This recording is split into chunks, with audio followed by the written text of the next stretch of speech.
we're all, um, you know, scared to say some things. We all feel something. We all, think some things are politically correct, some are not.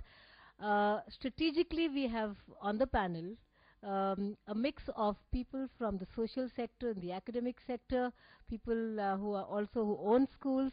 So we wanted to trying to get a mix of ideas and perspectives on the big issue of equity and inclusion and the RTE in specific. Um, we'll begin with what I'll do is that since we're running short of time and since I do have a little summary of what your thoughts are, I have put them all up on a slide, and maybe we could just go through them and maybe then throw it to the audience. Okay. No, I don't think it is because what you said. No, I'm talking about the summary that you sent me earlier. Yes, yes. So from that, so if it is repetitive, we'll avoid, but we'll go over it quickly. It'll be a refresher, okay? So we're going to begin with, the first slide. Um Dr. Nilesh Chatterjee, who works with the John Hopkins Communication Program. And I must say that Dr. Chatterjee, that I must compliment you on a brilliant exposition on the topic of equity. And if I may say so, the title that he gave to his write-up was The Invisible Hand and the Visible Face. And I thought it was quite intriguing. Um, Equity, access and quality in education for all. That's the topic we're discussing. And perhaps we may not be able to do full justice to the topic, to the write-up that you've sent in, but I'm sure that all of us would love to read it, and I'll maybe mail it to each one here, because it's a brilliant reading, very deeply thought, and I've just taken a few points from there, if with your permission, Dr. Chatterjee.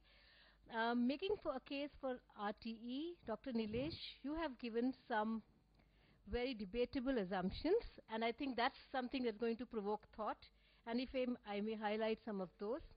Firstly, you feel that economics has not been able to address inclusion, and education for inclusion is necessary because somewhere economic growth has not been inclusive. I think that's a very deep thought there. So perhaps what you're trying to say is that India's shining story has not included education for the bottom of the pyramid. Yes? Yes, there has been economic growth, but no social justice. Do you think, therefore, there is a case for low-fee, affordable private schools that could bridge this gap? I mean, that's the first assumption that I'm taking up. Um, I wouldn't jump to that Yeah. conclusion directly. You know, Okay. I think what I was trying to position was that there's this globally. We look at a classroom, and all of us get stuck in the classroom. I mean, we blame the visible face, and often it's a case of blaming the victim. And I'm not saying we are all victims. We all have the potential to act, and there are thousands of self-help books written on how you should not be the victim and should go out and act. What I'm trying to say is that oftentimes there are forces beyond our control that control our behavior in certain contexts and certain settings. And so when we look at the RTE conflict, because I started off with the right to education conflict in the classroom, right? There was a problem in the classroom, obviously. Something happened. And people were unhappy with it. Even though it's a landmark act, it's a global act, it's a landmark act, and we should all be happy. But the news items, because I'm not a teacher or an educator, I get my news about education from the papers. The picture that was being painted is that it's not a happy thing. So that, and when you asked me to write this, it provoked me to think. Otherwise, I wouldn't have thought about education in this sense. We do analysis for health. And it told me that something's happening in the classroom, and we are blaming people in that classroom. Are we looking behind at certain situations? And so I started thinking about health. And there's two languages that have become very prevalent, whether it's education, whether it's any social sector. One is the language of rights. Okay, this is being pushed down globally by United Nations and WHO and things like that. There's a language of rights. Right to education, right to health, and right to food, and it's a rights-based education. And then there's the language of market. So these two languages are quite often in conflict with each other because we have obviously adopted the language of the market. We have an economist as the Prime Minister who's very fluent in that language. but we have not been able to deliver the rights. And so economically we may have gone ahead, but we have left people behind economically. And so when you look at the rights-based indicators, such as Human Development Index, maternal mortality, education, you see that India is falling behind. So these two have not kept pace with each other. And to my contention is that to jump to education and say that education is going to rectify this essential problem in the language of the market is also a kind of a leap of faith. Mm-hmm. So I think we have too much energy, too much of faith in education to solve certain problems which have been created by the language of the market also. For example, I just want to point out that we talk a language of difference. India is classically based on distinctions and differences, okay, historically, okay, whether it is communities, linguistic groups, or, you know, religious groups, or caste systems. In my mind, social differences have been accentuated in the last 20 years. Some people at the bottom have become very, have been pushed back, and some people at the top. In fact, accumulation of wealth is more at the top rather than the bottom. That's one. But I think culturally also the language of differences has been accentuated. And that's partly because of the market. So I have a, whatever, you know, BlackBerry and you don't. So it's a language of differences that's being created even through the market. Now, for people, it used to be that education was a ladder to kind of bridge this difference or this divide. Today, the market has provided an alternative route. So oftentimes I see, I mean, when I go into communities, and I work a lot in, worked in almost 10 states in India, you know, when I talk to people nowadays, you know, they say that the mobile phone to them is a marker of a bridge between themselves and the mainstream economy. If they own a mobile phone, they feel good about it. In fact, people have, I'm sorry to kind of say this, but this is from the field, people have lost faith in education. Okay, they believe that education can only take them there, but it won't take them to what they see on television. So the faith that we had in education was like a 30-year-old or a 40-year-old, our parents maybe had that faith. But if you talk to the younger people today, they want a mobile, the second thing they want is a motorbike, third thing is malls, and then when I go to families, mixers and kitchen equipment is huge. It's a huge desire to get those things because you want to bridge the differences that you are perceiving between yourself and the rest of the world. So what I'm trying to say is that the language of the market has accentuated the feeling of being different or excluded.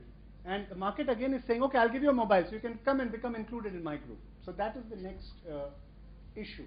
And education may not be playing a role in all of this at all. I mean, I can become an entrepreneur and bridge that gap. So perhaps what could be the reason for that is that education doesn't give you immediate tangible returns, whereas when I buy a mobile, I have a product which is giving me a service. So maybe education will give you return, maybe in the, you know, for far future. Maybe that could be one of the reasons. I'm going back to the language of the market. You know, companies in the U.S. today are not even giving a 3-year vision to Obama. They're talking in terms of 3 months and 6 months. They're saying the situation is too uncertain to tell you what we are going to do for the next 3 years. So I think the short-term thinking has pervaded across the world. And in fact, I read when I was growing up in the field of public health, you know, we were told that people who are poor have short-term thinking because they're thinking from day to day. I see Wall Street, and I see Wall Street has short-term thinking today. So there is no long-term thinking being done by anyone, and I think that's where governance comes in. So even though we are happy to bash government, I think governance is critical, and we bash government only when governance fails. I think when you're trying to manage millions of people, some amount of government is required, but that's with good governance. So trying to push people into jobs without making them think, and I think Ramoji rightly pointed out earlier, I'm not ready mentally to handle a job, then what am I going to do with that money that I earn? I'm going to buy some devices and gadgets and spend it, and then our BPO industry is classical. Created a lot of employment, but what did it generate in terms of culture and values? That's one thing. Yeah, so that is another debate on education for employability or education. So inclusion has been often coined. I'm a little afraid of the word inclusion because it's almost like you're inviting people into the mainstream, and you're saying this is it. This is the mainstream. There's no alternative. And so if you're excluded, you have to be part of the system. So this debate has to have diversity in it. You know, there has to be a diversity in the inclusion. Yeah. What are you trying to include me in? That's Yeah, yeah. And I think that's what you've said in your exposition, that RTE makes good political sense because education is an issue close to the heart of most Indian parents. Parents in India invest in education, and private educational institutions know this. Most parents also want change to happen fast, especially their children's education. So government uses education as a weapon of mass distraction. I thought that was interesting play with words. The government is putting public goods in private hands. Instead of improving government schools, we are passing 25% of students to private schools, and government pays for it. This implies perhaps that government is not working. So is that a case for private sector education? My big question is why, if private sector is so efficient, privatize government. Yeah, Why are you yeah. keeping So your that's jobs your and your next. seats? That's your I mean, next. so it doesn't make logical sense to say, oh, we are useless, we don't function. Bring private sector efficiency into your mechanism. Learn Right. from them and then try to improve it. But there's no system of rewards and appraisals, and I'm sure part of the problem that you're facing in B.Ed colleges is because there may be no appraisal recognition system in place which makes them perform. There are no performance incentives. So you're banking on individual greatness rather than having systemic greatness, you know. So the system should inspire greatness rather than look for individual leaders who are going to crop up from. It's the Messiah concept. So the more we have come into the 21st century with all our gadgets and technology, the more we have gone back to tribal thinking, that a God will come and rescue us and then we will wait for that God. So the system in that sense, the education system has not worked to generate that kind of greatness within us. And I think many of our speakers before have alluded to that. Yeah, yeah. So something that you've talked about, private education being exclusive, and so therefore, is it more effective and efficient? Is that a myth or is it real? Now, this is a red flag in today's India. That's what you've said.